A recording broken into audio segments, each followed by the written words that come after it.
आरंभ करिबा हमर प्रोग्राम। हाँ जय जगन्नाथ। नूतन वर्ष 2025 ए प्रथम आसर शुभ संध्यार स्वामी विवेकानंद लोक संसद विचारधारा अनुगुल जिला शाखार त्रिपंचादश ई पाठचक्र को महापुरुष प्रसंग रे स्वागत करुछि। आजिर प्रसंग ठाकुर श्री अभिराम परमहंसଙ୍କ जीवन और दर्शन। आमे आलोचक भावरे आमर सौभाग्य रु आमे पाइचंती आमर आलोचक professor doctor Ramakant Raut sir, आध्यात्मिक प्रवचक प्रवचक रे समस्तंगर मन किणिचंती एवं आम अनुष्ठान सभापति ए सभार सभापतित्व करिवे डॉक्टर प्रशांत कुमार रथसार को मो अनुष्ठान को सभापति आसन अलंकृत करने को स्वागत करुछि। आजिर कार्यक्रम संयोजिका हिसाब रे मु अनिता पाणी समस्त को सभा को स्वागत करुछि।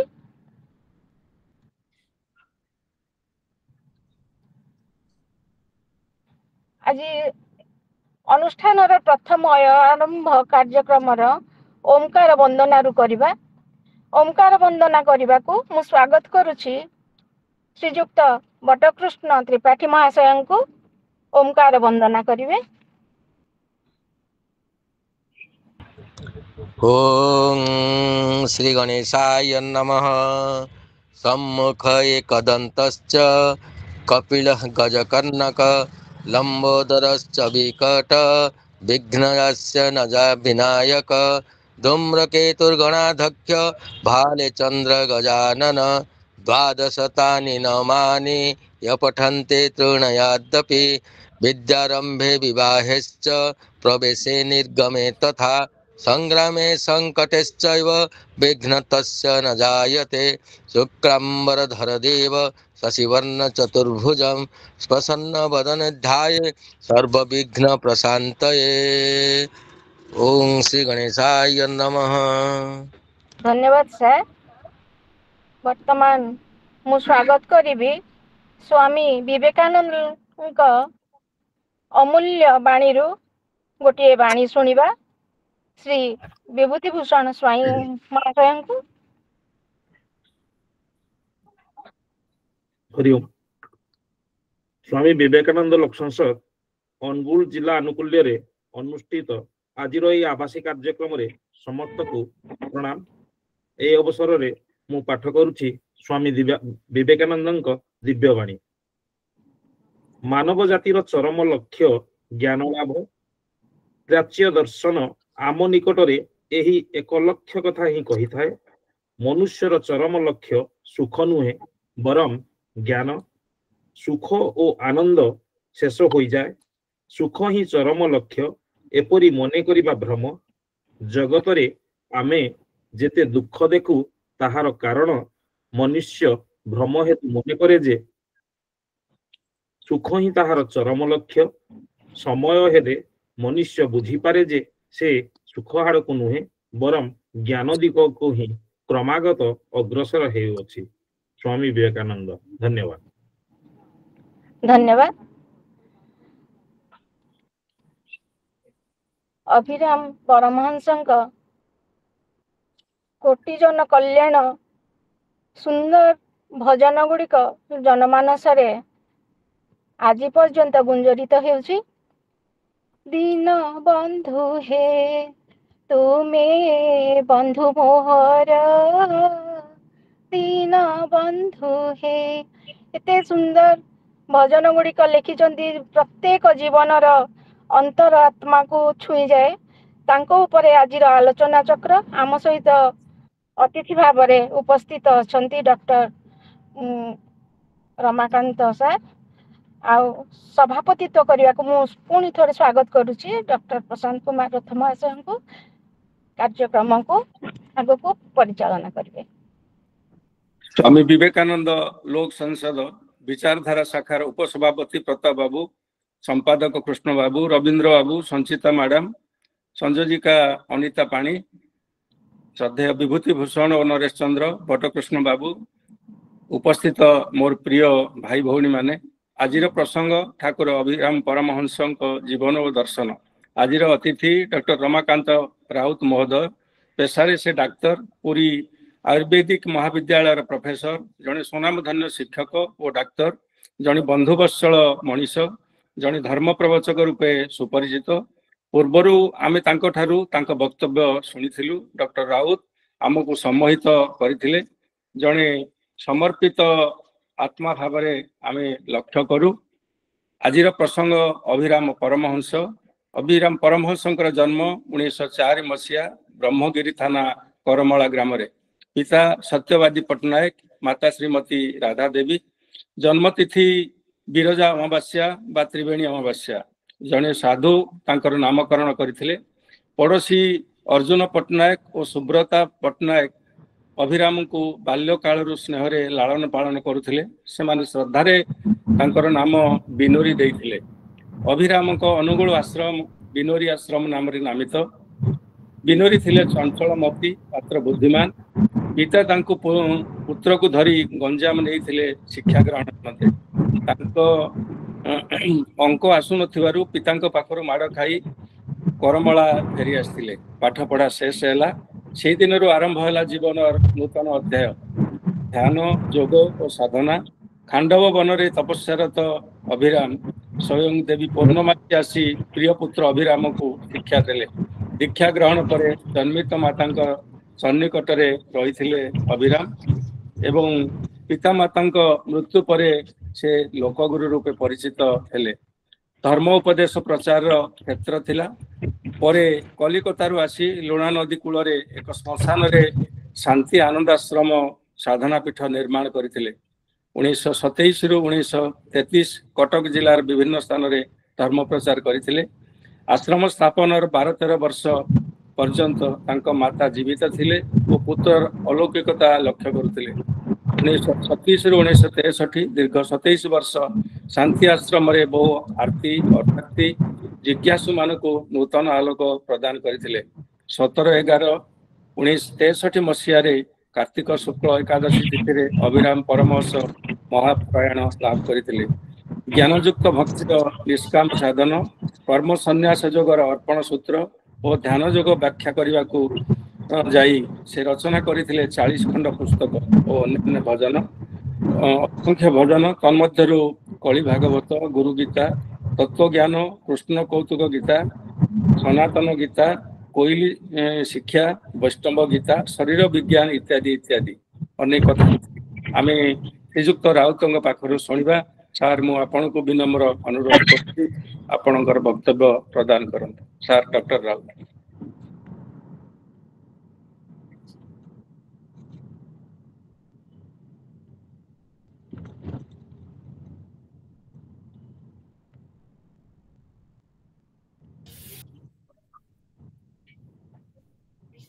स्वामी विवेकानंद लोक संसद तरफ आज आयोजित आलोचना चक्र रे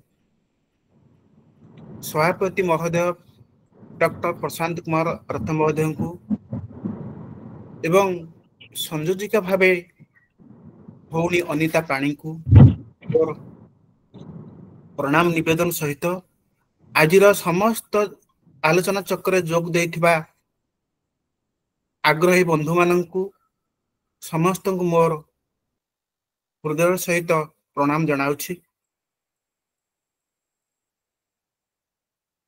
आज आलोचना चक्र ठाकुर अभिराम परमहंस उपरे पर्यवेसित।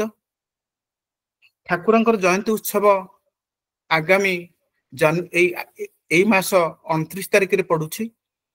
तेणु समस्तंकर प्राय आग्रह कृष्णंकर जे जो मासरे पड़िबो आपण से मासरे आपणकर वक्तव्यटा को आपण ओडे रखिबे। मु किछि वर्ष पूर्वरु 2 वर्ष पूर्वरु थरे मते से कहितले मोर से भली आपण मानकर पाखरे कोन उपस्थापन कला भलिया कोनोसी से भली ମୁଁ ଅନୁଭବ କରିପାରିନି ଯେ କେବଳ ସେ ଯୋଗ୍ୟତା ଅଛି କିମ୍ବା ସେଭଳି କୌଣସି ଗୁଣ ଅଛି ଯୋଉଟା କି ମୁଁ ଆପଣ ମାନଙ୍କୁ ସମ୍ମୋହିତ କରିପାରିବି ଠାକୁରଙ୍କ ବିଷୟରେ କହିପାରିବି। ଠାକୁର ଅଭିରାମ ପରମହଂସ ହଉଛନ୍ତି ବ୍ୟକ୍ତି ନୁହନ୍ତି, ଗୋଟେ ଅନୁଷ୍ଠାନ ନୁହନ୍ତି, ବ୍ରହ୍ମାଣ୍ଡର କର୍ତ୍ତା ଭଳି ସେ ସମଗ୍ର ବିଶ୍ୱରେ ପରିବ୍ୟାପ୍ତ। ତେଣୁ ଏ ସାଧାରଣ ଏ ଆମ ମାନଙ୍କ ଭଳି ଏ ଅଣୁ ପରମାଣୁ ଭଳି ଆମେ ତାଙ୍କୁ ସେଭଳିଆ ଦୁଃସାହସ କରିବା ଆମ ପକ୍ଷରେ ବି ଠିକ ହବନି, କି କରିବାର ଯୋଗ୍ୟତା ମଧ୍ୟ ଆମର ନାହିଁ। ତେଣୁ ଅଭିରାମ ପରମହଂସ 1904 ମସିହାରେ ଜାନୁଆରୀ ମସିହା 18 ତାରିଖରେ ସୋମବାର ତ୍ରିବେଣୀ ଅମାବାସ୍ୟା ଦିନ ଜନ୍ମଗ୍ରହଣ କରିଥିଲେ। ସେ ବିଷୟରେ ମଧ୍ୟ ଆମର ଡକ୍ଟର ପ୍ରଶାନ୍ତ କୁମାର ପ୍ରଥମ ଆପଣଙ୍କୁ ସମ୍ୟକ ସୂଚନା ଦେଇ ସାରିଛନ୍ତି ଏବଂ ତାଙ୍କର ଜୀବନ କାଳ କଣ ଥିଲା ଏବଂ ଜୀବନ ଶୈଳୀ କଣ ଥିଲା ସେ ମଧ୍ୟ ସମ୍ୟକ ଭାବରେ ମଧ୍ୟ ସୂଚନା ଦେଇଛନ୍ତି। ତେଣୁ ଆପଣ ମାନଙ୍କୁ କ୍ଷମା କରିବେ, ମୁଁ ମୋ ପର୍ସନାଲ ବ୍ୟକ୍ତିଗତର କେତୋଟି କଥା ମୁଁ ଆପଣଙ୍କୁ ଜଣାଉଛି। ମୁଁ ଶ୍ରୀ ଶ୍ରୀ ୟୁନିଭର୍ସିଟିରେ ପୁରୀ ଆୟୁର୍ବେଦିକ କଲେଜ ରିଟାୟାରମେଣ୍ଟ ପରେ ଶ୍ରୀ ଶ୍ରୀ ଆୟୁର୍ବେଦିକ କଲେଜରେ ନରାଜରେ ଥିବା ଶ୍ରୀ ଶ୍ରୀ ୟୁନିଭର୍ସିଟିରେ ସେଠି ବର୍ତ୍ତମାନ ମୁଁ ପ୍ରଫେସର ଭାବରେ ସେଠି କାର୍ଯ୍ୟରତ। ହଠାତ୍ ଆମକୁ ଗୋଟେ ପ୍ରୋଗ୍ରାମ କରିବାକୁ ପଡିଲା ପଦ୍ମ ସାଧନା ଏବଂ କମ୍ପଲସରି କରିଦିଆଗଲା ଯେ ତୁମେ ଏଟା କରିବ। ଆଗେ ପ୍ରଥମକୁ କରିଦିଆଗଲା ଯୋଉମାନେ ସବୁ ଅଛନ୍ତି ହେଡ୍ ସେମାନେ ଆଗେ କରିବେ, ଯୋଉଟା କି ମୁଁ ଭାବିଥିଲି ପରବର୍ତ୍ତୀ 5-6 ବେଳକୁ ଆମେ କରିବୁ ବୋଲି, କିନ୍ତୁ ସେଟାକୁ ଯେହେତୁ ଆମକୁ କମ୍ପଲସରି କରିଦିଆଗଲା 30 ରୁ 2 ପର୍ଯ୍ୟନ୍ତ କମ୍ପାକ୍ଟ ଭାବରେ ମୁଁ ରାତି 5ଟା 10ରେ ଗାଡି ଆସି ମତେ ନବ, ମୁଁ ଫେରିଲା ବେଳକୁ ରାତି 10।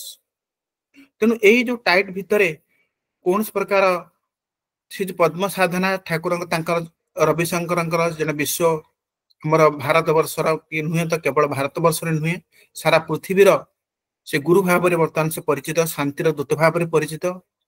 ତେଣୁ ସେ ତାଙ୍କର କାର୍ଯ୍ୟକ୍ରମରେ ଯୋଉ ତାଙ୍କର କାର୍ଯ୍ୟକ୍ରମଟେ କେବଳ ପ୍ରାଣାୟାମ ଆସନ ତା ସହିତ ଏଇ ଭଗବତ ଚିନ୍ତା ଚେତନାର ସହିତ ତାଙ୍କର ଯୋଉ ପ୍ରୋଗ୍ରାମ ଗୁଡାକ ରହିଲା, ତେଣୁ ଠାକୁରଙ୍କ ବିଷୟରେ ସେଟା ମଧ୍ୟ ସବୁଗୁଡାକ ସେ ଠାକୁରଙ୍କ ସହିତ ରିଲେଟେଡ ସବୁ ଜିନିଷ।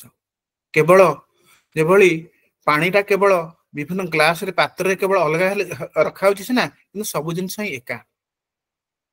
ତେଣୁ ଆମର ଠାକୁରଙ୍କ ବିଷୟରେ ମୁଁ ଚିନ୍ତା କରିଥିଲି, ଠାକୁରଙ୍କ ବିଷୟରେ ଆଉ ବେଶୀ ଧରନ୍ତୁ ସେ ବିଷୟରେ ତାଙ୍କର ଜନ୍ମ ତାଙ୍କର ଏ ବିଷୟରେ ବିଶେଷ କିଛି ନ କହିକି ଠାକୁର ପ୍ରଭୁଙ୍କ ପାଖରୁ ଆମେ କଣ ମୁଁ ଅନୁଭବ କରିଛି, ସେଭଳି କୌଣସି ଯୋଗ୍ୟତା ନାହିଁ ଯୋଉଟା କି ମୁଁ ଆପଣ ତାର ଫିଲୋସଫି କିମ୍ବା ଦର୍ଶନ ବିଷୟରେ କହିବି, ସେଥିରେ ବହୁତ ଭୁଲ ବାହାରିବ। ତେଣୁ ଯାହା କିଛି କହିବି ମୁଁ ମଧ୍ୟ ବହୁତ ସଂକୁଚିତ ହେଇଗଲି ଲାଷ୍ଟ ଆଡକୁ, ଯେ ମୁଁ ଅବଶ୍ୟ ସମୟ ଏକ ପ୍ରକାର ବି ମାନେ ବହୁତ କମିଗଲା ମୋ ପାଖରେ। ତା ସହିତ ମୁଁ ଯୋଉଟାକ ଚିନ୍ତା କରିଥିଲି କହିବି ବୋଲି ସେଥିରେ ମୁଁ ଭାବିଲି ଯାହା ବି କହିବି ସେଟା ସବୁଗୁଡାକ ମୋ ପାଇଁ ମଧ୍ୟ ମୁଁ ଏତେ ଦୂରଦର୍ଶୀ ନୁହେଁ, ଏତେ ପାରଦର୍ଶିତ ନୁହେଁ ସେ ପାଠରେ ଯୋଉଟା କି ମୋର କହିବାଟା କେତେ ଦୂର ଠିକ ହବ। ତେଣୁ ଅଭିରାମ ପରମହଂସ କେବଳ ଆଧ୍ୟାତ୍ମିକ ଜଗତର ନୁହଁ, କେବଳ ମଧ୍ୟ ଶାରୀରିକ ସ୍ତରରେ ମଧ୍ୟ ଆମର କିଭଳି ସୁସ୍ଥତା ଆମେ ରହିପାରିବା ସେ ବିଷୟ ମଧ୍ୟ ସେ ବର୍ଣ୍ଣନା କରିଛନ୍ତି। ସୁନ୍ଦର ଭାବରେ ଆମର ଆୟୁର୍ବେଦରେ ବର୍ଣ୍ଣନା କରାଯାଇଛି ଆହାର ନିଦ୍ରା ମୈଥୁନ, ଏ ହଉଛି ତ୍ରିସୂତ୍ର ଆମର ଶରୀରର ସ୍ଥାୟୀ ପାଇଁ, ଆମର ଶରୀର ପାଇଁ ଯେପରି ତ୍ରୟୋପ ସ୍ତମ୍ଭକୁ 3ଟା ସ୍ତମ୍ଭ ନହେଲେ ଗୋଟେ ଜିନିଷ ରହିପାରେନି, ମିନିମମ୍ 3ଟି ସ୍ତମ୍ଭ ଦରକାର। ତେଣୁ ତ୍ରୟ ଉପସ୍ତମ୍ଭ ଏଟା ଗୋଟେ ଶରୀରଟାକୁ ଧାରଣ କରିବା ପାଇଁ ଆହାର ନିଦ୍ରା ବ୍ରହ୍ମଚର୍ଯ୍ୟକୁ ପାଳନ କରିବା ଅବସମ୍ଭାବୀ। ତେଣୁ ଏ ଜିନିଷଟା ଆମେ ସମସ୍ତେ ଠିକ ଭାବରେ ପାଳନ ନ କରୁଥିବାରୁ ଆମେ ମାନେ ସବୁବେଳେ ଆମେ ରୋଗୀ ଭାବରେ ଆମେ ଗଣା ହଉଛୁ ଏବଂ ଆମର ଜୀବନ ଶୈଳୀରେ ଆମେ ସବୁ ଗୁଡାକ ମାନୁନୁ। ତେଣୁ ଠାକୁର ଅଭିରାମ ପରମହଂସ ଦେଖନ୍ତୁ କେତେ ସୁନ୍ଦର ଭାବରେ ସେଟାକୁ ତାଙ୍କର ଭଗବତ ଯେ ଭକ୍ତି କଲରେ କେତେ ସୁନ୍ଦର ଭାବେ ତାକୁ ବର୍ଣ୍ଣନା କରିଛନ୍ତି। ମୁଁ ମଧ୍ୟ ଦେଖିକି ମଧ୍ୟ ମତେ ବି ଇଏ ଲାଗିଲା ଯେ ଠାକୁର କଣ ଆୟୁର୍ବେଦ ପାଠ ପଢିଛନ୍ତି ନା କଣ, ଏଇଭଳି ମତେ ବି ଲାଗିଲା। ଯେ ଲେଖିଲେ ବ୍ୟାଧି ବୋଲି କରି କୁହନ୍ତି ଯାହାକୁ, ଆୟୁର୍ବେଦ ସିନା ଜାଣଇ ତାହାକୁ, ଆହାର ନିଦ୍ରା ମୈଥୁନ ଅବେଳାରେ କଲେ ରୋଗ ଆସେ ମହାସରାଗରେ। ମୋର ଭୟସ ଆପଣ ମାନେ ସମସ୍ତେ କ୍ଲିୟର ହଉଛି ତ ଭାଇ? ହ୍ୟାଲୋ, ମୋର ଭଏସ ସବୁ କ୍ଲିୟର ହଉଛି ତ ଆଜ୍ଞା? ଆଜ୍ଞା କ୍ଲିୟର ହଉଛି, କ୍ଲିୟର ହଉଛି। ଆଜ୍ଞା ଆଜ୍ଞା, ଧନ୍ୟବାଦ ଆଜ୍ଞା। ତେଣୁ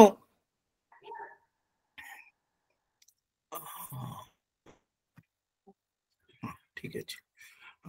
ତେଣୁ ଆହାର ନିଦ୍ରା ମୈଥୁନ ଅବେଳାରେ କଲେ ରୋଗ ଆସି ମହାସରାଗରେ ଅକାଳେ ସ୍ନାହାନ ଅକାଳେ ଆହାର ଅକାଳେ ମୈଥୁନ ଥାଏଟି ଯାହାର ଅକାଳେ ନିଦ୍ରା ନୁହଁ ଏଠି ଭଲ ବ୍ୟାଧି କଲେ ବ୍ୟାଧି ମାନ ହେବ ତାର ସଲ ଏ ରୋଗ ମାନଙ୍କୁ ଦେଲେ ଔଷଧି ହୋଇବ ଉଶ୍ୱାସ ଘୁଞ୍ଚିଯିବ ବ୍ୟାଧି। ସୁନ୍ଦର ଭାବରେ ଏଟାକୁ ସେ ବର୍ଣ୍ଣନା କରିଛନ୍ତି।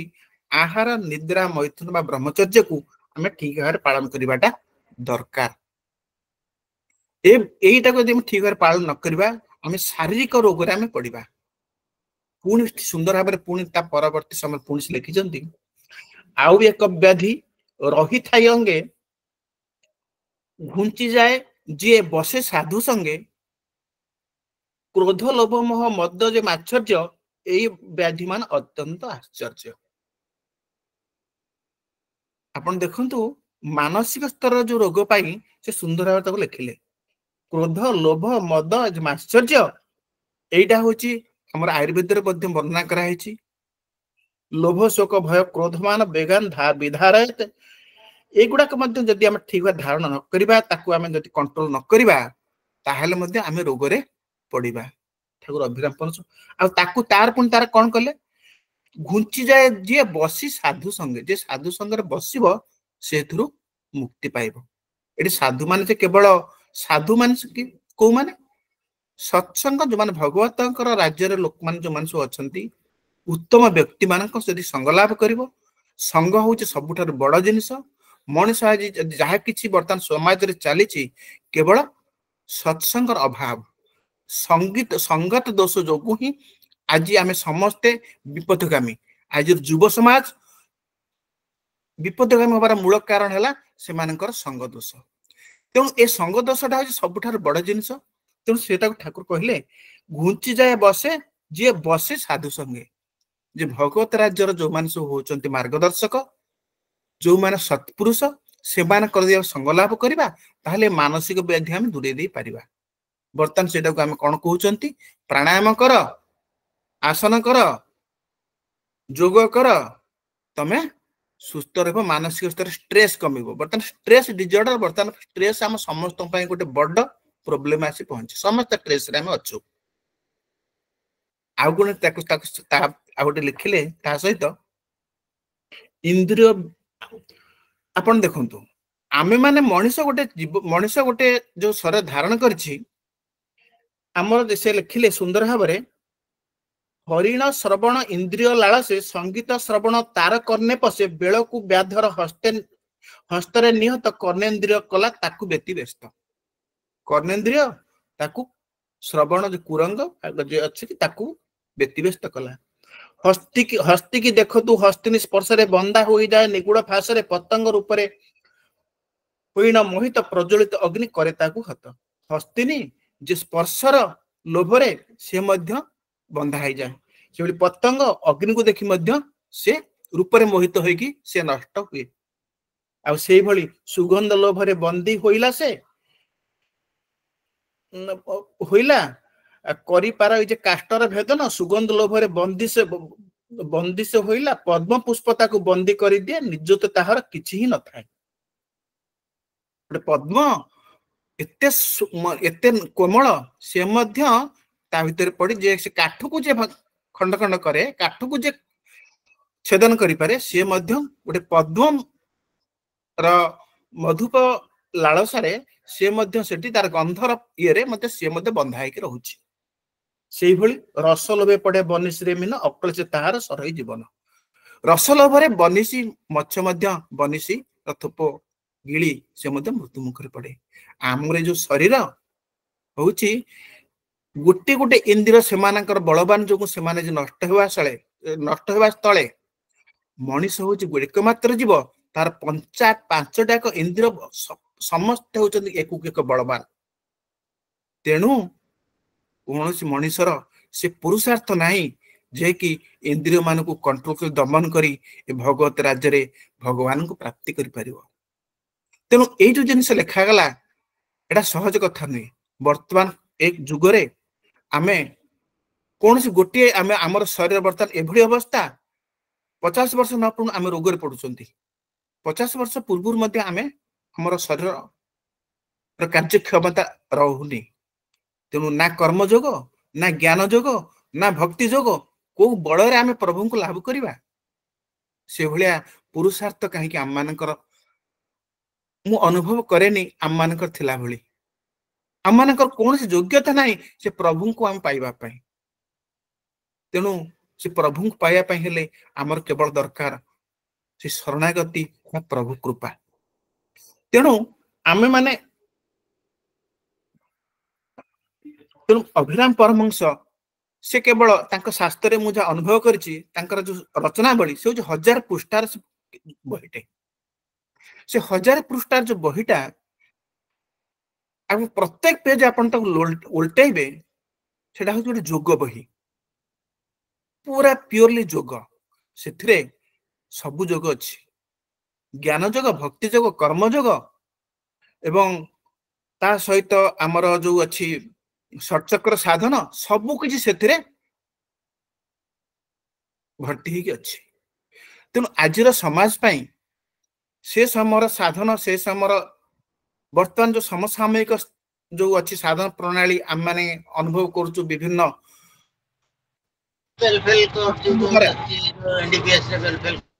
सत्संग द्वारा आम जो करूछु ठाकुर अभिराम परमहंस जो 1000 पृष्ठार जो बही लिखिथिले सबुडाक संगीत माध्यम लिखिचंती से समर युवक मान से समर लोक मान से लोक ग्राम्य लोक मान ये बहीटा से लिखिचंती से किभली सरल भाषा रे बुझी पारिबे सरल भाव रे एटा को जानि पारिबे भगवत राज्य रे से पथिक होई पारिबे सेटा को सुंदर भाव से करिसंती सेटा को स्ट्रेस आकार बुझै नांती सेटा को साइकोसोमैटिक डिसऑर्डर बोली कहि नांती तेनु सेटा को तांको चिंताधारा सेटा को वर्णना कर रखिचंती से पल्ली ग्राम्य जीवन ग्राम्य लोक मानक पई एवं अशिक्षित जो माने पाठ अपाठुआ लोक मानक पई सहजर किपरि धार्मिक भक्ति मार्ग जाई पारिबे से माने आ जो मानकर गरीब से माने मध्य पाई पारिबे एटा सेही मानक ये संस्था एही सेही मानक पई ये जिंस ठाकुर अभिराम परमहंस ताको सुंदर भाव से लिखिकी जाइचंती से केवल गोटे जोग से मेंशन करना भक्ति जोग कर्म जोग ज्ञान जोग लय जोग सब गुड़ाक तादेर भर्ती करचंती सब आमे गोटे सर मारी कि कहीं 5 थर मारिबा 5टा सर एट ए टाइम से लगेचंती एवं ए संसार भितर आमे रहिया भितरे समस्त कर्म सहित समस्त जोग गुड़ाक से ताको एथिरे अंतर्भुक्त करी से भक्त समाज को एवं केवल भक्त समाज को नुहे ये जनमानस को से प्रेरणा देइचंती जे आमे समस्त भगवत राज्य जाई कि भगवान को पाई परिबा एवं से भगवान को पाई परिवार बहुत किछि उदाहरण मध्य से देखि तांका थिबा समय दे दे जाइचंती एबे भी किछि अनुभव करूचंती जे आमे किछि पाई परिबा एवं आमे किछि भी जदि आमे अनुभव ठाकुर गोटे प्रधान मूल वाक्य होची अनुभव को सत्य कही एटा होची मुख्य आमर एक पूर्णमासी पाठागार अच्छी से पूर्णमासी पाठागार ठाकुरंकर ए रचना पर ठाकुर रचना बली आम मानकर ए वर्ष जो आलोचना चक्र थिला डिसेंबर 8 तारिख रे सेटा थिला जोग आयुर्वेद ऊपर सेटा थिला एटा इंग्लिश रे थिला एटा संपूर्ण भाव में आयुर्वेद और जोग विषय कौन कौन सब सेते कुआ हेची एटा गोटे आमर कटकर श्रीरामचंद्र भवन रे एटा गोटे दिनकिया एटा गोटे थिला आमर 1 डे प्रोग्राम थिला केवल आलोचना चक्र नेशनल सेमिनार थिला आमर बीएचयू अन्य बहुत दूर मध्य से माने सब आसी जोग देइथिले ठाकुरंकर आ गुटे आपन मानकू मु आउ टिके धरंतु से भली योग्यता मु तो आपन मानकर मानि नोची से भली मु योग्यता मोर नाही कि आपन मान बुझे परबा नै मु जा बुझिची आपन मानुटे कहिबे आपन सेटा टिके मोर मनर भाषा को बुझिबे एवं सेटा को आपन ज्ञानर दृष्टि ताकू ते तर्जमा न करिया पे चेष्टा करिवे एटा होची मोर निवेदन ठाकुर थरे कहिथिले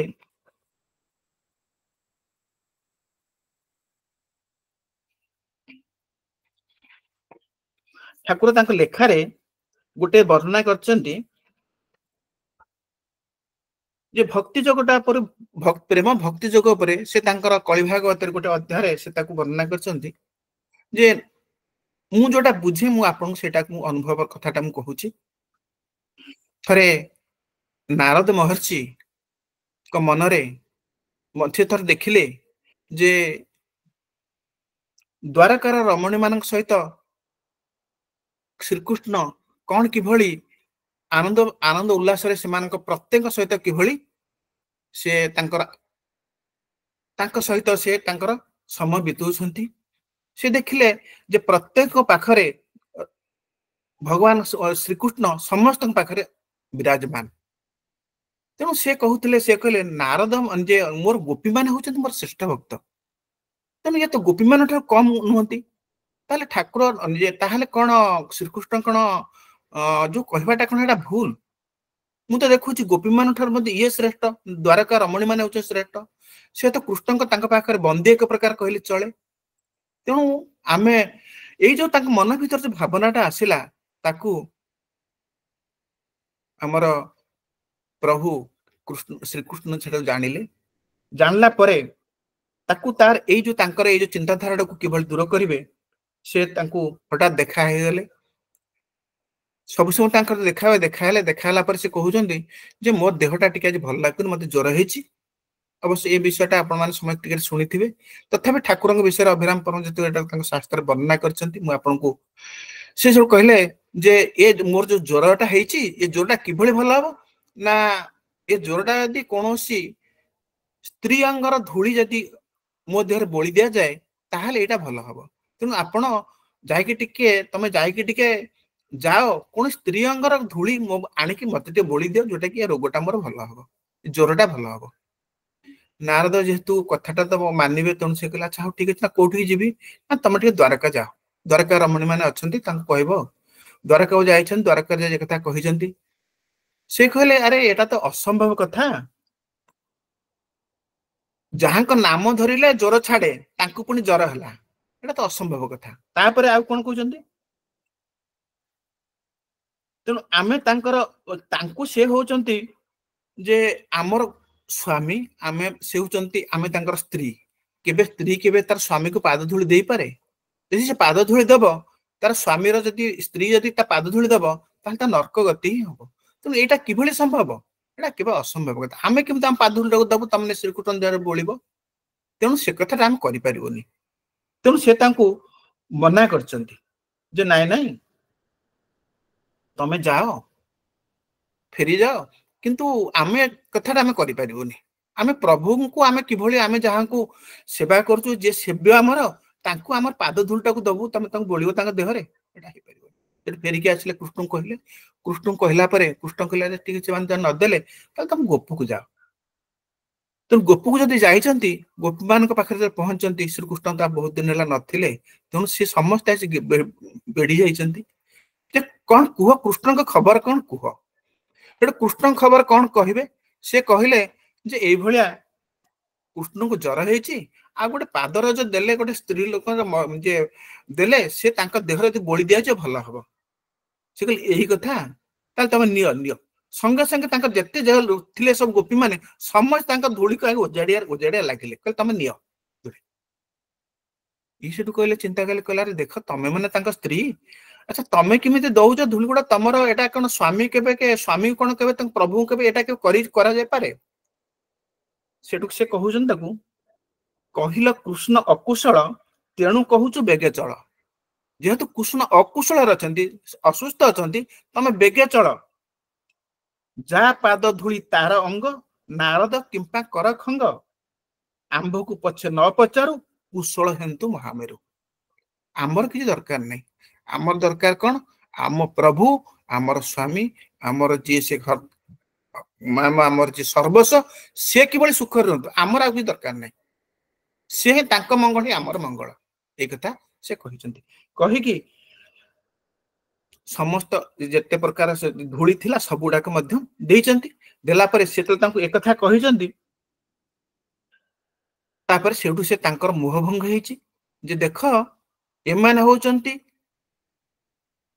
अंग देही भक्त सेठी से कहिसंती सुनो नारद मोर बाणी द्वारका नारी माने कामी प्रेमी मोहर गोप गई तांकर मोर भिन्न नाही तेणु एठी से कहउचंती जे गोपी मानकर जते अंग होचंती जे तांकर अंग मो अंग भीतर कोन तफात अछि किछि हम तफात नाही ये सर्वस्व तांकर ये प्रभु ये शरीरटा जे तांकर ये धूलटा कहर ये धूली भी तांकर तेणु सेथिरे हमर कोन अछि आमे बदे नरक को जीवु किंतु हमर प्रभु सुख रहंतु एटा होची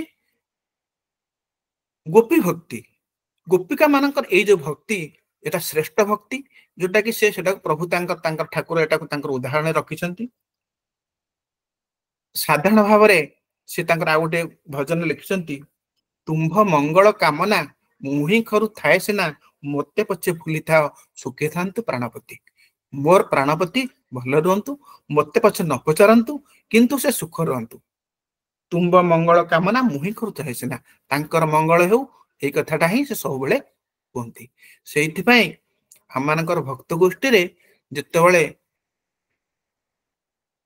भक्त गोष्ठी पड़े माने हरिबोल दिया जाए, ठाकुरंकर सदी इच्छा ही पूर्ण हो, ठाकुरंकर मंगल हो, आनंद एक बार हरिबोल सी जदि भल रहिबे ताहले आम मानकर सेटा ही भल।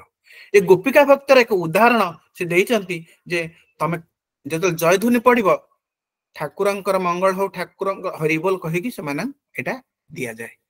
एटा होची गोपिका भक्तर एक उदाहरण। आमे जदि ताकू आउ टिके देखंतु,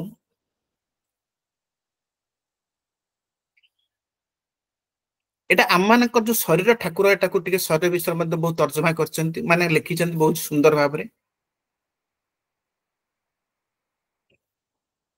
ये शरीरटा होची पंचभूत रे तयारी, हमें समय जानू। एही परि ए पंचरु एही पंचभूत ए शरीर जात जणा होची अभिराम सुनो प्राणनाथ। एही वस्तु रे गोटे घट तयारी ल, तुम्भंग मुई मते ए घर रखिल, तुम्भे मध्य मोर संगे रहिले घरे, मु अधरे तुम्हे ना तो रहिल ऊर्ध्वरे। तुम्भे हल सेव्य मुई होइली सेवक, तुम्भे हल भाव्य मुई भावना मात्रक, मते न धरे तुम अपूजा होइबो, प्रभु बणु गोटे तोर व्यर्थ होइबो। एठी जीव परम तुम्भरी शरीर अंश काढिल केशव। ये जीव किए से ना से तुम्भरी शरीर अंश काढिल केशव, बुझिले सहित मुहि तार नाम जीव। मते रखिबा को नात कल शरीर तयारी, तुम शरीरटा तयारी करछ, मते रखिया पई ये शरीरटा को तुम तयारी करछ। सेथिरे के रहउचंती ना तुमे ऊर्ध्वरे रहिले मु अधरे रहि, तुमे यदि सेव्य हबो मु सेवक, तुमे यदि भाव्य हबो मु भावना मात्रक। एथि जीव होची क्रियाशील, जीव होची क्रियाशील एवं सेठी किंतु प्रभु होचंती जे परम ब्रह्म होचंती चेतन, किंतु क्रियाशील नहंती, कार्यक्षम होची जीव। तेणु ये जो जीव परम जो जिनिसटा सेटा को आ कहिसंती जे जदि तुम्भे चेतनावान हबो मु होची अचेतन, आ तुमे जदि निष्क्रिय, तुमे क्रिया किंतु मु क्रियावान, किंतु तमे चेतना युक्त हेले कौन हबो, किंतु तमर क्रिया करिवार शक्ति नाही। मु तते पूजा कले तू पूजा पाइबो, मु जदि पूजा न करबी तू अपूजा रहिबो। मु जते प्रभु बोली डाकिबी तते समस्त जगत ही तते डाकिबो। तेणु मु कार्य करिवार शक्ति मोर अछि, किंतु मु चेतन युक्त नुह, किंतु हूँ जो चेतन युक्त। तू अहेतु मु हेतु युक्त, एवं तुम्हें सेव्य मु हूँ सेवक, तुम्हें भाव्य हेले मु हूँ भावना, तुम्हें निर्लिप्त, तुम्हें कौथरे निर्लिप्त, तुम्हें कौथरे लिप्त नुह, किंतु मु लिप्त। ये 24 तत्व रे मु लिप्त, ये पंचविंशति तत्व, ये 24 तत्व रे मु लिप्त, ये संसार बंधन रे मु लिप्त। मु हूँ कर्म अंग, तुम अंग जे निष्काम अंग, तुमर कर्म करिवार नाही, किंतु मु हूँ कर्म अंग। मु जीव, मु जीवात्मा, तुम्हें हूँ पुरुष। यही संपर्क से ताकू बहुत भजन रे से ताकू वर्णना करछंती एवं कहिछंती। तू दहन हेले बा विराट अग्नि खंड हेले मु गोटे स्फुलिंग मात्र, किंतु कार्यतः आमे एक, किंतु आमे मध्य अलगा। भक्त भगवान अभेद किए ताकू करिबो भेद। बहुत भजन से ताकू लिखछंती, विभिन्न जगह रे विभिन्न समय रे से ताकू अलगा करछंती, पुन ताकू जोड़ीछंती। तेनु भावना नै कि एवं ताकू भक्तर भावना नै कि से ताकू भावर नै परिप्रकाश नै कि से ताकू मध्य जोड़ीछंती भक्त भगवान अभेद। ଏବଂ କୋଉ ସମୟରେ ମଧ୍ୟ ଆମେ ଭେଦ। ତେଣୁ ଏଇ ଜିନିଷଟା ସେ ତାଙ୍କର ଏଟାକୁ, ତେଣୁ ଏଠି ଭକ୍ତ କେବେ ତାର ସାମର୍ଥ୍ୟ ନାହିଁ, ତାର ପୁରୁଷାର୍ଥ ନାହିଁ, ସେ ତାଙ୍କୁ ଉପଲବ୍ଧି କରିପାରିବ। ଗୁରୁ କୃପା ହିଁ କେବଳ ଭିକ୍ଷା ହିଁ ଏଇ ଭାବରେ ସେ ତାର ସମୟ ବିତେଇ ଦିଏ। କେବଳ ସମସ୍ତ ଭାବନା ତାର ସେଇଥିରେ ସମସ୍ତ କର୍ମ ଏ ସମସ୍ତ ଜିନିଷ କେବଳ ସେତିକି ତାକୁ ବିତେଇ ଦିଏ ଯେ ଭଗବତ ରାଜ୍ୟରେ ଯାଇକି ଗୁରୁ କୃପା ହିଁ କେବଳ ଭିକ୍ଷା ହିଁ ସେ ତାକୁ ସେ ପାଥେୟ କରିକି ଚାଲେ।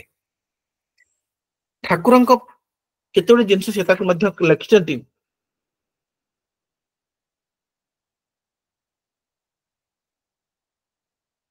ଆଉ ଟିକେ ମୁଁ ତାକୁ ସେଟାକୁ ମୁଁ ଆପଣଙ୍କୁ କହିବି। ତେଣୁ ସତୀ ଯୁବତୀର ମନେ ନିଜ ସ୍ୱାମୀ ଥାଏ ଜନେ, ବାଇ ମନ ସେହିପରି ବିଭୁ ପାଖରେ ଥାଉନିତି। ଆମମାନଙ୍କର ମନ ବିଭୁ ପାଖରେ ସେଇଭଳି ସବୁ ସମୟରେ ସମର୍ପିତ ହେଇ ଥାଉ।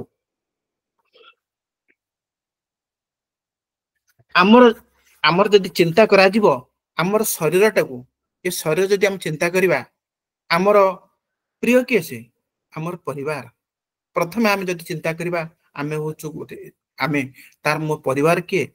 ପ୍ରଥମ ପରିବାର ଆସିବ କିଏ? ସେ ନା ମୋର ଭାଇ ଭଉଣୀ ପିତା ସ୍ତ୍ରୀ ପିଲାମାନେ, ଏମାନେ ହଉଛନ୍ତି ମୋର ପରିବାର। ଏ ଶରୀର ସହିତ ଓତପ୍ରୋତ ଭାବେ ସେମାନେ ଜଡିତ। ତାପରେ ଆମେ ଯିବା ବାହାରକୁ, ଯିବା ସମାଜକୁ ଯିବା। ତେଣୁ ପ୍ରଥମେ ହଉଛି ମୁଁ ଏବଂ ମୋର ପରିବାର। ତେଣୁ ଠାକୁର ସବୁ ସମୟରେ କଥା କହିଛନ୍ତି, ସବୁ ସମୟରେ ସତ ଶାନ୍ତି ଦୟା କ୍ଷମା। ଠାକୁର ସବୁ ଜିନିଷ ଗୁଡାକ ସେ ତାକୁ ସୁନ୍ଦର ଭାବରେ ତାକୁ ଉପସ୍ଥାପନ ଏଭଳି କରିଛନ୍ତି। ଆପଣ ଦେଖନ୍ତୁ, ଆମେ ସତ କାହା ଦ୍ଵାରା କୋଉଠି କହିବା? ମୁଖରେ। ତେଣୁ ମୁଖରେ ତାର ଅବସ୍ଥାନ କହିଛନ୍ତି, ସତ ହଉଛି ତାର ଅବସ୍ଥାନ ହଉଛି ମୁଖ। ଶାନ୍ତି କୋଉଠି? ଶାନ୍ତିର ହଉଛି ନାସା। ଆମେ ଶ୍ୱାସ ପ୍ରଶ୍ୱାସ ଯଦି ଆମେ ନିୟନ୍ତ୍ରଣ କରିପାରିବା, ତାହେଲେ ଆମେ ସବୁ ସମୟରେ ଆମେ ଶାନ୍ତି ଲାଭ କରିପାରିବା।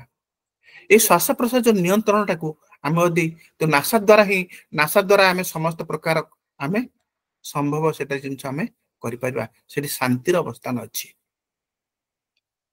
ଦୟା କୋଉଠି ଅଛି? ଦୟା ଅଛି ଚକ୍ଷୁରେ। ଏବଂ ସେଟାକୁ ଆମେ ଚିନ୍ତା କରିବା, ଆମେ ଯେକୌଣସି ଦେଖିଲା ପରେ ଆମ ମନରେ ଗୋଟେ ଦୟା ଆସେ। କ୍ଷମା ରହୁଛି କର୍ଣ୍ଣରେ। ଆମେ ଯାହା ଦେଖିବା କିନ୍ତୁ ଯଦି ନ ଶୁଣିବା ଠିକରେ, ତାହେଲେ ଆମେ ତ କ୍ଷମା ଦେଇପାରିବା, ଆମେ ଅନୁଭବ କରିପାରିବାନି। ସତ ଶାନ୍ତି ଦୟା କ୍ଷମା ଏଟାକୁ ସେ ଅନୁଭବ ସବୁ କରିଛନ୍ତି। ତମର ମୁଖମଣ୍ଡଳ ଏଇଠି ଏ ସଖୀ ସ୍ୱରୂପ ଏମାନେ ସତ ଶାନ୍ତି ଦୟା କ୍ଷମା, ଏ ହଉଛି ଭକ୍ତର ମହିମା। ଗୋଟେ ଭକ୍ତ ହବା ପାଇଁ ହେଲେ ଏଇଟାକୁ ପାଳନ କରିବ। ତମକୁ ଆକୁ ତୁମେ ନିଶ୍ଚିତ ପାଳନ କରିବ। ଯଦି ତୁମେ ପାଳନ କରିପାରିନ, ତମେ କେବେ ଭକ୍ତ ହେଇପାରିବନି। କାହିଁକି ନା ଇଏ ହଉଛି ଯେପରି ଆମେ ଯୋଉଥିରେ ତିଆରି, ଆମେ ସେଇଥିରେ ଆମକୁ ହିଁ ଆନନ୍ଦ ମିଳିବ। ଆମେ ଯଦି ରାତିରେ ଗୋଟେ ଭଲ କାମଟେ କି ଦିନରେ ଆମେ ଭଲ କାମଟେ କରିଥିବା, କିମ୍ବା କାହାର ଜୀବନରେ ଯଦି କିଛି ଉପକାର କରିଥିବା, କିମ୍ବା ନିଜର ଭୋକିଲା ଲୋକକୁ ନିଜର ଆହାରକୁ ଯଦି ଅନ୍ନକୁ ଦେଇକି ଆମେ ତାର ଜୀବନ ରକ୍ଷା କରିଥିବା, ସେଇଭଳି କି ଯଦି କାମ କରିଥିବା, ସେଥିରେ ଆମେ ଅନ୍ତରାତ୍ମାଟା ଆନନ୍ଦ ଉପଲବ୍ଧି କରେ। କାହିଁକି ନା ଏଇ ଆନନ୍ଦଟା ହଉଛି ସେ ଆନନ୍ଦ ବସ୍ତୁ। ଆମ ଶରୀରରେ, ଆମ ଶରୀର ଭିତରେ ଯିଏ ଅଛି, ସେ ହଉଛି ଆନନ୍ଦମୟ। ତେଣୁ ସେ କେବେ ଆମେ ସମୟ ଚିନ୍ତା କରୁ, ଆମେ ଆଣିକି ଆମେ ନିଜେ କି ଆଣିକି ଆମେ ଆନନ୍ଦ ଅନୁଭବ କରିବା, ସେ ଜିନିଷ କହେନି। ଦେଇକି ଆନନ୍ଦ ପାଇବ। ଆଉ ଯିଏ ଦେଇକି ଆନନ୍ଦ ପାଏ, ସେଟା ହଉଛି ପ୍ରକୃତ ଆନନ୍ଦ। ଆଉ ଯିଏ ସେ ଯେତେ ଆପଣେଇବ, ଅଧିକା ଯେତେ ମୋର ବୋଲି କହିବ, ସେତେ ସେ ପାଇବ କଣ ନା କଷ୍ଟ ପାଇବ। ଆଉ ସେଥିରେ ସେ ଷ୍ଟ୍ରେସରେ ରହିବ, ଆଉ ସେତେ ହିଁ ସେ ଦୁଃଖ ଅନୁଭବ କରିବ। କାହିଁକି ନା ଯେତେବେଳେ ସେ ଆଣେ, ମୁଁ ସୁଖ ପାଇବା ପାଇଁ ମୁଁ ଟଙ୍କା ରଖୁଛି, ଏଇଟା ତାର ଯୋଉ କାମନାଟା, ସେଟା ହଉଛି ଦୁଃଖର କାରଣ। ଆମେ ସୁଖ ପାଇବା ପାଇଁ ଯୋଉ ଆନନ୍ଦ ଅନୁଭବ କରନ୍ତି, ଆମେ ସୁଖ ପାଇବା ପାଇଁ ଯୋଉ କାମ କରନ୍ତି, ସେଇଟା ହିଁ ଗୋଟେ ଦୁଃଖ, ଆମ ପାଇଁ ଦୁଃଖ। ତେଣୁ ସେଇ ଜିନିଷଟା ଆମେ ଯେତେ ହିଁ ଦବା, ଅନ୍ୟକୁ ଦବା, ଏଇଟା ହଉଛି ଆନନ୍ଦ। ଏବଂ ଅନ୍ୟର ଜୀବନ ପାଇଁ ତାର ମୁହଁରେ ହସ ଭରିଦେବା, ଏଇଟା ହଉଛି ପ୍ରଭୁଙ୍କର ପ୍ରୀତିକର୍ମ ବୋଲି ଯାହା କୁହାଯାଏ।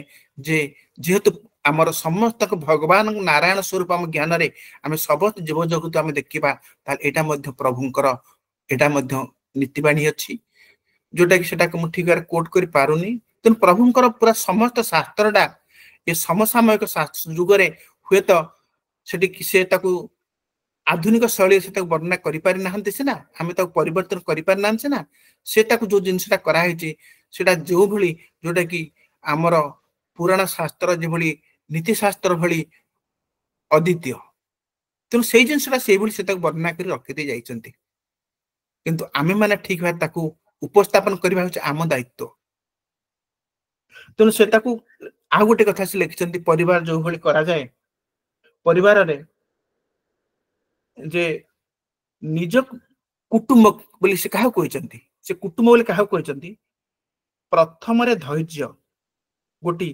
पिता नाम सेना पिता हूँ तोर धैर्य जो भली आम परिवार रे पिता जो भली आमे ताकू सब बेले आमे ताकू आम पाख रखे आम पाखर रहिले आमे माने जे भली निजको अनुभव करती से भली धैर्य हूँ आमर पिता द्वितीय रे माता नाम अटई जे क्षमा भारिजा नाम तोहर अटई जे शांति सतगुण गोटी जान तोर भौणी जे भाई मन गोटी सिना तोर जे भाई बापा हूँ धैर्य माँ हूँ क्षमा स्त्री हूँ शांति पुत्र हूँ सत दया हूँ झियो मन हूँ भाई यटा को सब से कहते यही सब गुण हूँ तुम परिवार ये गुण को तुम छाड़देल तुम परिवार भीतर तुम के आनंद पाई पारनी तुम ये परिवार हूँ यही माने हूँ तोर परिवार तू आपको भूली जाइछु सब समय भक्त मान सब समय भक्त मान कहते ये समाज को कहते तुम एगुड़ा सब भूली जाइछ तेणु तुमको एटा को मन रखा पड़ो जे तुम मान प्रकृत परिवार कोटा आजिकली कहुचे आम जेको जगह पूजा हो जहाँ कि ठाकुर सब गुड़ाक विभिन्न दृष्टिकोण से सुंदर लिखिं आम जो गोटे पूजा अनुष्ठान हो जहाँ हो केते केते सुंदर आयोजन हो केते कॉस्टली आम खाद्य पर प्रसाद व्यवस्था हो ठाकुर को बसिया आरंभ कर विभिन्न प्रकार सबकि आम व्यवस्था कर जो भली अच्छी से व्यवस्था करुच्ची किंतु प्रभु से संतुष्ट नुहति प्रभुंकर कौन भाव से कहते गंध बोलिण जाकू कही प्रथम भाव कर जाई प्रथमे गंध मान आम जो चंदन दियंती गंध दियंती सेटा हूँ प्रथम भाव जदि कर प्रथमे भावना माने भल पाइबाटा आगे तुम आगे भल पा ताकू सेटा हूँ भाव गंध पुष्प कोटा ना अहिंसा इंद्रिय निग्रह दया क्षमा जप ध्यान ज्ञान सत्य यहाँ हूँ 8 प्रकार पुष्प आम जो फूल दौरान बाहर तोली कॉस्टली बजार आणिकी जो गजरा दौरान ये हूँ गजरा से कहते तेणु ये गजराटा कौन ना यही हूँ 8 प्रकार पुष्प तुम पूजा कर तो बाह्य पुष्प से संतुष्ट नुहति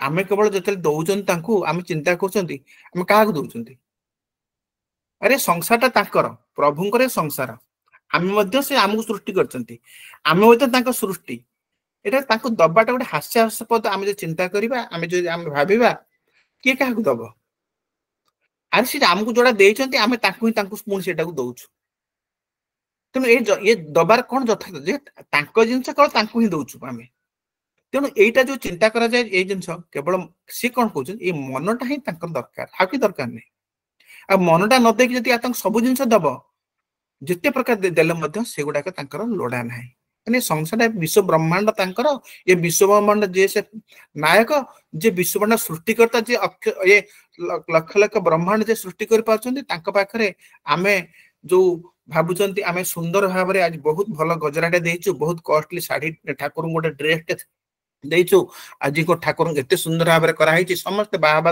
अरे बहुत बढ़िया है आम मैंने आम कहूचु बा बहुत भल है बहुत किंतु जो मनटा आम न देचु से दबार किसी मूल्य नहीं धूप बोलिण जाकू कही नाम ता प्रेम अच्छी हुई दीप बोलिण जे अटंती दीपर देख जगत से दीप हूँ कौन ये जगत तुम से दीपर देख प्रभु समस्त हृदय से भगवान विद्यमान ए ज्ञान तुम अनुभव कर तेणु ये जिनसा सी समस्त पाखे से जिनसा से कहते तेणु आम दबा कौन किसी दे पार आम से सक्षम ये भी ना कौन गोटे अच्छी आम गुरु कृपा ही केवल भिक्षा ही गुरुंकर कृपा क्यों भाई आम पाइपर ना ये संसारटा हूँ प्रभुंकर ये संसार तुम भल पाओ ये संसार समस्त जीव जगु तुम भल पाओ संसार समस्त जीव जंतु जिते प्रकार प्राणी अच्छा ये मनुष्य देह दिव्य ज्ञान ये समस्त जिन सृष्टि कला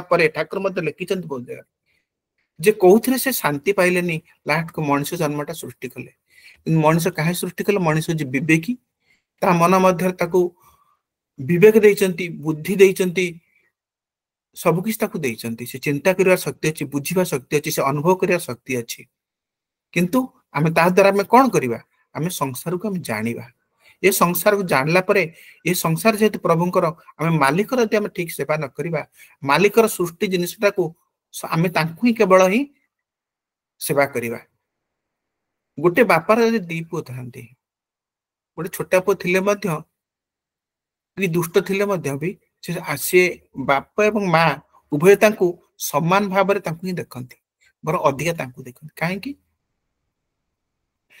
जिते जहाँ से भली आम मान संसार भितर दुष्ट अच्छा भल अच्छा साधु अच्छा चोर अच्छा किंतु गोटे सत्कर्मी लोक पाखे जे भक्त पाखे जे भगवान लोक पाखे जे भगवत चेतनाशील लोक मान पाखे समस्ते समान से समानता ही जो ही आज से रविशंकर हूँ से अभिराम परमहंस हूँ से बुद्ध हूँ से गांधीजी हूँ से विवेकानंद हूँ से रामकृष्ण परमहंस ये समानता समस्त पाखे से लक्ष्य कर समस्त भीतर भगवान को अनुभव कर तेणु से यही लक्ष्य कर ही से समस्त आपणे नहीं स्पर्श से बहुत बदली जाती चैतन्य महाप्रभु प्रभुरे स्पर्श केते जो अच्छा पाषांड निजर दुर्गुण छाड़ी देइचंती से भगवान स्पर्श से महत्पुरुष लोक स्पर्श से महत लोक स्पर्श आम कि पाइबा आम के स्पर्श तो सब समय पाइपर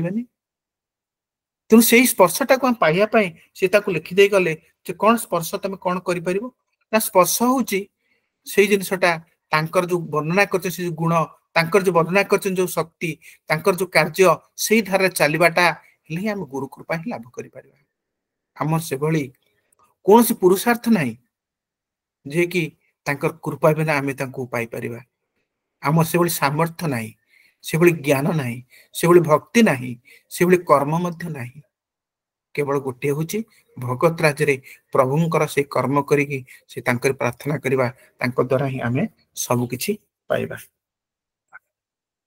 आ गोटे ठाकुर लिखिले जे मन बोलिन जाकू कही से सिना निष्कर्म अटई मन हो स्थिर जेबे प्रकृति की करिवे तेबे तेणु मन को से किभली स्थिर करिवार से वर्णना करछंती तमे मनटा तो सब बेले हो मनटा को यदि बर्तमान आपन कह जाए आपन आखि बंद करंतु मांकड़ को देखिबेनी मांकड़ चिंता करिवेनी आगे से मांकड़टा आसी पहुंचबो तेणु ये मनटा हो जोटा आपन बांधिबे आपन सेटा ही बेसी करिवो तेणु से मनटा को ही सब बेले किभली आम स्थिर करि परिबा तेणु से मनटा पाई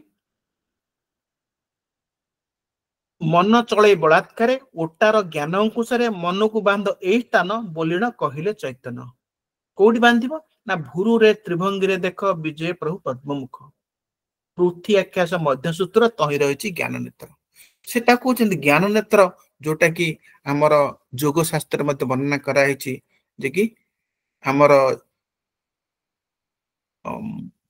चक्षु मध्य जो आम त्रिकुट मध्य जो रही जो चक्र से चक्र हूँ ज्ञान चक्र ताकू कहुए थर्ड आए तृतीय नेत्र जोटा कि से आम जो नासा प्रश्वास जो वायु जो चले ताकू से आम सब समय जो आम लक्ष्य करवा सब समय आम गोटे द्वारा गोटे बार से चलु अन्न गोटे बंद थी बंद नथिले भी एक्टिव गोटे चलु आ गोटे इनएक्टिव पुणी किछ समय आ गोटे पटरे एक्टिव हम गोटे अन्य गोटे पटरे हम ତେଣୁ ଏଇ ଯୋଉ ଜିନିଷଟା ହଉଛି ସେଟା ତ ସେଭଳି କରି ଗୋଟେ କବାଟ ନାହିଁ ଯୋଉଟା ସେଠି ପକେଇକି ରଖିକି ତାକୁ ଏପଟ ସେପଟ କରୁଛି। ତେଣୁ ଏଇଟା ହଉଛି ଏଇ ଯୋଉ ଜ୍ଞାନ ନେତ୍ର ଯୋଉଟା କି ଜ୍ଞାନ ନେତ୍ର ଯାହାକୁ କହୁଛନ୍ତି ଜ୍ଞାନ ଚକ୍ଷୁ, ଯୋଉଟା କି ଜ୍ଞାନ ନେତ୍ର ପ୍ରଭୁ ତାକୁ ଠାକୁର ତାକୁ ସେଇଟା କହିଛନ୍ତି, ସେଟା ଜ୍ଞାନ ନେତ୍ର ବୋଲି ତାକୁ କହିଛନ୍ତି। ସେଇଠି ସେ ତାକୁ କହୁଛନ୍ତି ଯେ ମନକୁ ନେଇକି ସେଇଠି ତାକୁ ସବୁବେଳେ ଧ୍ୟାନ ସୂତ୍ରରେ ସବୁ ତମେ ତାକୁ ବାନ୍ଧ, ଯାହା ଦ୍ୱାରା କି ସେ ଦ୍ୱାରା ତା ଦ୍ୱାରା ହିଁ ଏ ମନ କଣ୍ଟ୍ରୋଲ ହବ। କେବଳ ଧ୍ୟାନକୁ ଯେଣୁ କଲା ସ୍ଥିର, ସମୀର ହୋଇଗଲା ଧୀର, ସ୍ଥିର ହୋଇଲା ପ୍ରଭଞ୍ଜନ, ପବନେ ଥୟ ହେଲା ମନ, ମନ ହୋଇଲା ସ୍ଥିର ଯେଣୁ ଇନ୍ଦ୍ରିୟ ଥୟ ହେଲେ ତୁ। ଏ ପ୍ରକୃତି ଇନ୍ଦ୍ରିୟ ଥୟ ହେବେ ଆଗେ ଧ୍ୟାନକୁ ଯଦି ଆମେ କରିବା, ଧ୍ୟାନ ସୂତ୍ରରେ ଆମେ ମନକୁ ଥୟ କରିପାରିବା, ତା ବ୍ୟତୀତ ଆମେ ସ୍ଥିର କରିପାରିବା ନାହିଁ। ତେଣୁ ସେଇଥିପାଇଁ ଧ୍ୟାନ ଜିନିଷଟାକୁ ମଧ୍ୟ ସବୁ ସମୟରେ ଆରମ୍ଭରୁ ପ୍ରଥମରୁ ମଧ୍ୟ ସେଇଟାକୁ ସବୁ ସମୟରେ ପ୍ରାଧାନ୍ୟ ଦେଇକି ଆସିଛନ୍ତି। ଏପଟରେ ଜ୍ଞାନ ଯୋଗ ମଧ୍ୟ କହିଛନ୍ତି, ଭକ୍ତି ଯୋଗ କହିଛନ୍ତି, କର୍ମ ଯୋଗ କହିଛନ୍ତି। ସମସ୍ତ କର୍ମ ପ୍ରଭୁଙ୍କୁ ଅର୍ପଣ କରି କରି ଚାଲ। ଏ ମଧ୍ୟ ସହିତ ତାକୁ ମଧ୍ୟ ଏଠି ମଧ୍ୟ ତାକୁ ଧ୍ୟାନ ସୂତ୍ର ମଧ୍ୟ ଠାକୁର ଅଭିରାମ ପରମହଂସ ସେଟାକୁ ମଧ୍ୟ ମୁଖ୍ୟ ଭାବରେ ତାକୁ ଯୋଗ କରିଛନ୍ତି। ଆମର ଆଉ 2-3 ମିନିଟ ଭିତରେ ଆପଣଙ୍କୁ ସମୟ ବୋଧେ ହେଇଗଲାଣି, ତେଣୁ ମୁଁ ଆଶା କରୁଛି, ତେଣୁ ମୁଁ ଯେତେବେଳେ ଠାକୁର ଲେଖିଲେ ଯେତେବେଳେ ଦିନ ସାତ ବାମରେ ରହିବେ ମରୁତ, ପ୍ରଭାକରକୁ ନ ଆସିବେ ସୁଧାଂଶୁ ଗୃହେ ରହିଥିବେ, ସପ୍ତଦିନ ଅନ୍ଧାର ସେଇ ବଜ୍ରପାଷାଣ ବର ସେଇ, ଏଇ ଯୋଉ ଯେତେବେଳେ ଆମର ଜୀବନର ଶେଷ ସମୟରେ ଯୋଉମାନେ ଠାକୁରଙ୍କର ଅନୁଗାମୀ ହେଇଥିବେ କିମ୍ବା ବହୁତ ବର୍ତ୍ତମାନ ସେ ବିଷୟରେ ମଧ୍ୟ ବର୍ତ୍ତମାନ ଶାସ୍ତ୍ର ମଧ୍ୟ ବହୁତ ବାହାରି ସାରିଲାଣି ଏବଂ ଏଇ ଠାକୁର ଏଇ ଅଭିରାମ ପରମହଂସ ମଧ୍ୟ ଲେଖିଛନ୍ତି, ତାକୁ ମଧ୍ୟ ବିଭିନ୍ନ ସାଧୁ ସନ୍ଥ ମାନେ ମଧ୍ୟ ପ୍ରକାଶ କରିଛନ୍ତି। ଏଇ ଯୋଉ ସୂତ୍ରଟା ଯୋଉଟା କୁହାହଉଛି ଠାକୁର ମଧ୍ୟ କହିଛନ୍ତି କିଭଳି ଶରୀର ସୁସ୍ଥ ରହିବ ନା ତମେ ବାମ ଡାହାଣ ଯୋଉଟା ଇଡା ପିଙ୍ଗଳା ଯୋଉଟା ଗଙ୍ଗା ଯମୁନା ଯୋଉଟା କି ମଧ୍ୟ ଆମର ସିମ୍ପାଥେଟିକ ଏବଂ ପାରାସିମ୍ପାଥେଟିକ ନର୍ଭର ପୁରା ଆମେ ଯଦି ତାକୁ ଦେଖାଯାଏ ସେଟା ମଧ୍ୟ ସମ୍ପୂର୍ଣ୍ଣ ଭାବରେ ଯେ ଜିନିଷ ହଉଛି ପାରାସିମ୍ପାଥେଟିକ ପାରାସିମ୍ପାଥେଟିକ ନର୍ଭ ଆମର ଆରମ୍ଭ ହେଇଛି ସେ ତ୍ରିକୁଟରୁ ଆରମ୍ଭ ହେଇଛି। ତେଣୁ ସେଇଠୁ ମଧ୍ୟ ସେ ସବୁ ଆମ ଶରୀରକୁ ଯାଇଛି। ମଝିରେ ରହିଛି ବ୍ରହ୍ମନାଡି ଯୋଉଟା କି ଆମର କୁଣ୍ଡଳିନୀ ଯୋଗଟାକୁ ମଧ୍ୟ ଠାକୁର ମଧ୍ୟ ସେଟାକୁ ଲେଖିଛନ୍ତି ଏବଂ କୁଣ୍ଡଳିନୀ ଶକ୍ତିକୁ ଜାଗରଣ କରି ତମେ ମଧ୍ୟ ଭଗବତ ରାଜ୍ୟରେ ତମେ ଉପଲବ୍ଧି କରିପାର, ଭଗବତ ଚେତନା ଉପଲବ୍ଧି କରିପାର, ତା ମଧ୍ୟ ବର୍ଣ୍ଣନା କରାଯାଇଛି।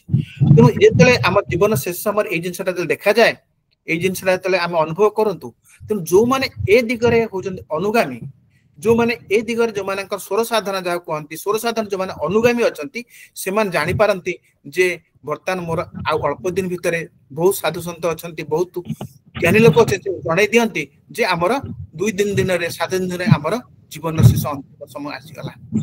କିନ୍ତୁ ଯୋଉମାନେ ସାର୍ ସମୟ ହେଇଯିବ, ଏଥର ଆମେ ହଁ ଭଉଣୀ ଆଉ 1 ମିନିଟ, ସଂକ୍ଷିପ୍ତ ସାରିବା। ହଁ 1 ମିନିଟ। ତେଣୁ ଏଇ ଜୀବନର ଶେଷ ସମୟରେ ଏଇଟାକୁ ଅନୁଭବ କରି ଯୋଉମାନେ ପ୍ରାଣାୟାମ ସାଧନା କରନ୍ତି, ଯୋଉମାନେ ଏ ଲୟ ସାଧନା ସ୍ୱର ସାଧନା କରିଥାନ୍ତି, ସେମାନେ ତାକୁ ବଦଳି ପାରନ୍ତି। ସେମାନେ ମଧ୍ୟ ପରବର୍ତ୍ତୀ ଜୀବନର ମଧ୍ୟ ସେମାନେ ସେଟାକୁ ଯୋଉ ବାମରେ ଥିଲେ ତାକୁ ଡାହାଣକୁ ଆଣି ତାଙ୍କର ଜୀବନ ଚର୍ଯ୍ୟାକୁ ମଧ୍ୟ ଜୀବନର ଲାଇଫ ଷ୍ଟାଇଲକୁ ମଧ୍ୟ ଆଗକୁ ନେଇପାରନ୍ତି। ତେଣୁ ଏଇଟା ମଧ୍ୟ ସମ୍ଭବ ହୋଇପାରେ ଏଇ ପ୍ରାଣାୟାମ ଦ୍ଵାରା। ତେଣୁ ଭଉଣୀ ଠାକୁରଙ୍କ ସାହିତ୍ୟରେ ଯାହା କିଛି ଥିଲା, ତେଣୁ ଆପଣମାନଙ୍କ ସମୟକୁ ସ୍ୱଳ୍ପତା ଏବଂ ମୋର ମଧ୍ୟ ସେଭଳି ଯୋଗ୍ୟତା ନାହିଁ ଯୋଉ ଆପଣମାନଙ୍କ ଘଣ୍ଟା ଘଣ୍ଟା ଧରି କହିବା ପାଇଁ।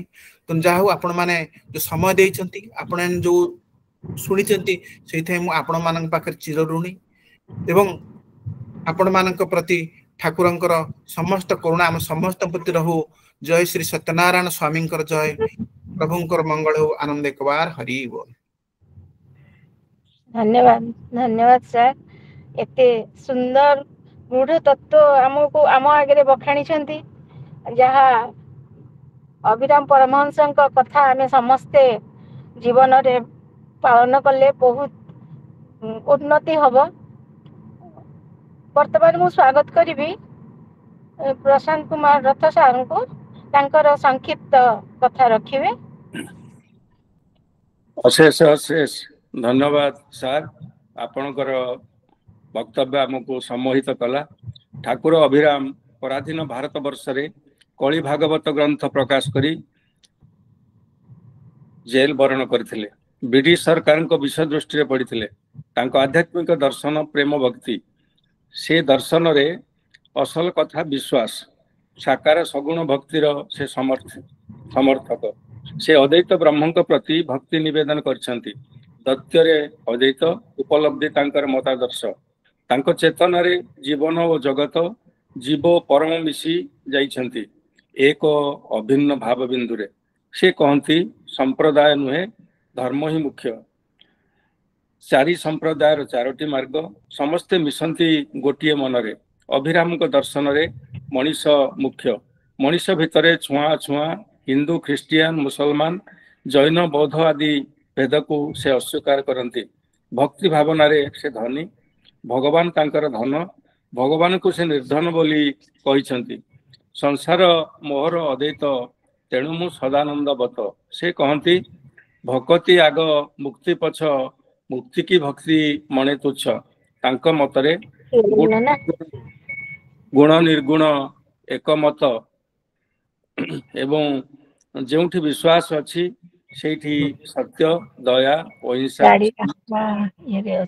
शांति क्षमा समता विद्यमान मनीषर मुकार तुच्छ मन ही चतुर्धा मूर्ति अमृत गीतारे अभिराम कहिसंती कहिबा बुलिबा चातुरी थाई कर्म नथिले प्रभु स्नेह काई ब्रह्म लोक जाए कथा कहती भाव को नचिंदी बणा हुंती परमहंस देव धर्म विषय बड़ उदार से चाहती सर्वधर्म भितरे समन्वय से चाहती मनीषक भितरे ऐक्य स्थापन सत्य शांति दया क्षमा अहिंसा उपरे गुरुत्व देथिबा जोगु संसार तांको महापुरुष मान्यता देछि तांको मतरे असत अशांति निर्दया अक्षमा हेले मरिबा नियत संसार रे विश्वास ही श्रेष्ठ जोठी विश्वास सेठी सत्य दया अहिंसा शांति क्षमा समता विद्यमान कलिजुगर मंदमती संपर्क रे अभिराम चेते दे कहती असत अशांति निर्दया असमा कले मरिबा नियत तेबे से तो सर्वकालिक महापुरुष से परम पूज्य अभिराम परमहंस तांकु आमे कोटि कोटि प्रणाम जणाइबा पुणी थरे डॉक्टर राउत को धन्यवाद जणाई मोर वक्तव्य शेष करुछि मु अनिता मैडम को पाख फेरी जाउछि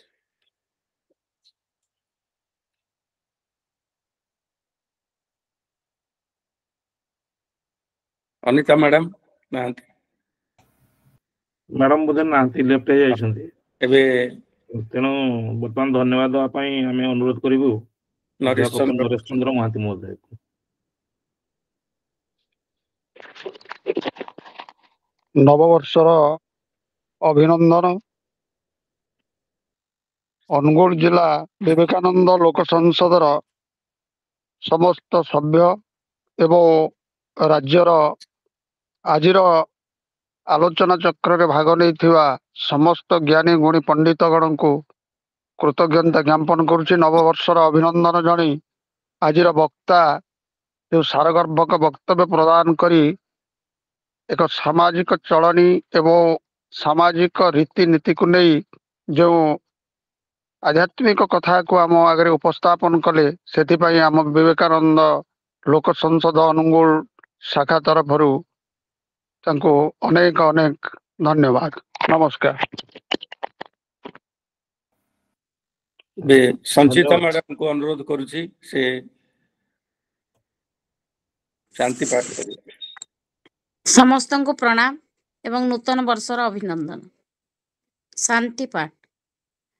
ओम द्यो शांति अंतरिक्ष द्योम शांति पृथ्वी शांति आपः शांति ओषधयो शांति वनस्पतयः शांति विश्वे देवा शांति ब्रह्मा शांति सर्वं शांति शांतिरेव शांति सामा शांतिरेधि।